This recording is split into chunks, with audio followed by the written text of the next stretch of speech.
സമൂഹമാധ്യമത്തിൽ നടി അഞ്ജു അരവിന്ദ് പങ്കുവച്ചൊരു കുറിപ്പാണ് ഇപ്പോൾ ശ്രദ്ധ നേടുന്നത്. തന്റെ ജീവിതത്തിലെ ഒരിക്കലും മറക്കാനാകാത്ത വലിയൊരു നഷ്ടത്തെക്കുറിച്ചായിരുന്നു ആ കുറിപ്പ്. പ്രിയപ്പെട്ട ആന്റിയായ രാജമണിയുടെ മരണവും അതിനു പിന്നിലെ വൈകിയ ക്യാൻസർ തിരിച്ചറിവും.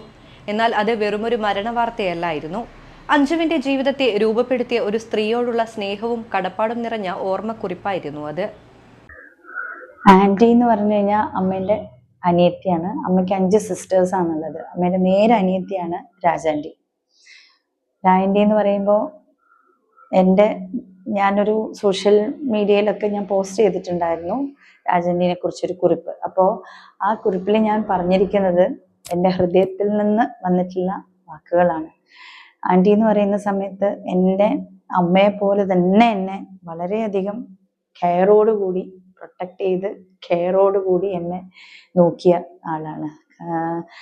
ആന്റിയുടെ ഓരോ കാര്യങ്ങളും, ഡ്രസ്സിങ് സ്റ്റൈലാവട്ടെ, എല്ലാം എനിക്കൊരു പുതിയൊരു അനുഭവം പോലെയാണ് ഞാൻ ആന്റീനെ ഓരോ കാര്യങ്ങളും നോക്കി കണ്ടിരുന്നത്. കാരണം ആന്റി കല്യാണം കഴിച്ച് ആദ്യമായിട്ട് ഞങ്ങളുടെ നാട്ടിൽ നിന്ന് നോർത്തിലേക്ക് പോയ ഒരു വ്യക്തിയാണ്.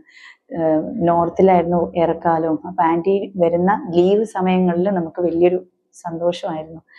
അപ്പൊ വന്നു കഴിഞ്ഞാല് ആന്റിയുടെ അവിടുത്തെ വസ്ത്രധാരണ രീതിയൊക്കെ ഭയങ്കര ഇംപ്രസീവായിട്ടാണ്. അപ്പൊ ആന്റി അത് മാത്രമല്ല, ആന്റി ഞങ്ങളുടെ വീട്ടില് അറിയപ്പെടുന്നൊരു കുക്കാണ്. കുക്കെന്ന് പറഞ്ഞു കഴിഞ്ഞാൽ ആന്റി അടിപൊളി കൈപ്പുണ്യാണ്. ആന്റിയുടെ എല്ലാവർക്കും ഇഷ്ടപ്പെടുന്ന രീതിയിലാണ് ഭക്ഷണം പാകം ചെയ്യുന്നത്. പുതിയ പുതിയ ഡിഷുകളൊക്കെ ആന്റി ഉണ്ടാക്കി തരും. അങ്ങനെ ഒരുപാട് കാര്യങ്ങളുണ്ട്. പറഞ്ഞാൽ തീരാത്ത ഓർമ്മകളാണ് ആന്റിയെ കുറിച്ച് എനിക്കുള്ളത്. 70 വയസ്സുകാരിയായ രാജമണി നടി അഞ്ജുവിന്റെ അമ്മയുടെ സഹോദരിയാണ്. വയറുവേദനയും മറ്റ് ആരോഗ്യ പ്രശ്നങ്ങളും ഉണ്ടായിരുന്നിട്ടും ഏറെക്കാലം അത് ഗ്യാസ് ട്രബിൾ ആണെന്ന് കരുതിയാണ് ചികിത്സ തുടർന്നത്. പിന്നീട് നടത്തിയ പരിശോധനകളിലാണ് അതിവേഗം പടരുന്ന ക്യാൻസർ ആണെന്ന് കണ്ടെത്തിയത്. അപ്പോഴേക്കും രോഗം 4ാം ഘട്ടത്തിലെത്തി കരളിനെയും വൃക്കകളെയും ബാധിച്ചിരുന്നു. ഇനി ഒരാളും ഇങ്ങനെ മരിക്കാൻ പാടില്ല എന്ന വേദനയാണ് അഞ്ജുവിന്റെ വാക്കുകളിൽ നിറയുന്നത്. ഡോക്ടർമാരെ വിശ്വസിച്ച് ചികിത്സ തേടുന്ന സാധാരണക്കാരുടെ ആശങ്കയും ഈ അനുഭവം പങ്കുവയ്ക്കാൻ അവരെ പ്രേരിപ്പിച്ചു. രാജാന്റി അമ്മയുടെ അനിയത്തി മാത്രമായിരുന്നില്ല, എനിക്ക് അമ്മയെപ്പോലെ തന്നെയായിരുന്നു. എൻ്റെ ജീവിതത്തിലെ ഏറ്റവും വലിയ റോൾ മോഡലുകളിൽ ഒരാൾ. ആന്റി സാരിയുടുത്ത് നടക്കുന്നത് കാണാൻ തന്നെ ഒരു പ്രത്യേക ഭംഗിയായിരുന്നു. ഇന്നത്തെ പോലെയല്ല, അന്നത്തെ കാലത്ത് ഹീൽ ചെരുപ്പ് ധരിച്ച് ആത്മവിശ്വാസത്തോടെ നടന്നിരുന്ന ഒരാളായിരുന്നു ആന്റി. ഞാൻ ആദ്യമായി അങ്ങനെ ഒരാളെ കാണുന്നതും ആന്റിയിലൂടെയായിരുന്നു എന്നായിരുന്നു അഞ്ജു കുറിച്ചത്. തൻ്റെ ഫാമിലി പ്രശ്നങ്ങൾ ഉണ്ടായ സമയം താൻ നൃത്തം പഠിച്ചതാണ്. അത് തുടരണമെന്നുമുള്ള ആന്റിയുടെ ആഗ്രഹപ്രകാരമാണ് കണ്ണൂർ പിലാത്തറയിലുള്ള ലാസ്യ കോളേജിൽ നിന്ന് ഭരതനാട്യത്തിൽ നിന്ന് ബിരുദവും പിന്നീട് ബിരുദാനന്തര ബിരുദവും നേടി നൃത്തം എന്നത് ഒരു പ്രൊഫഷൻ എന്ന നിലയിലേക്ക് എത്തിയതെന്നും അഞ്ജു പറയുന്നു. എൻ്റെ ജീവിതത്തിൽ ഓരോ മൈൽ സ്റ്റോണിലും ആന്റി ഒരു വലിയ പങ്ക് ആന്റിക്ക് ഉണ്ട്.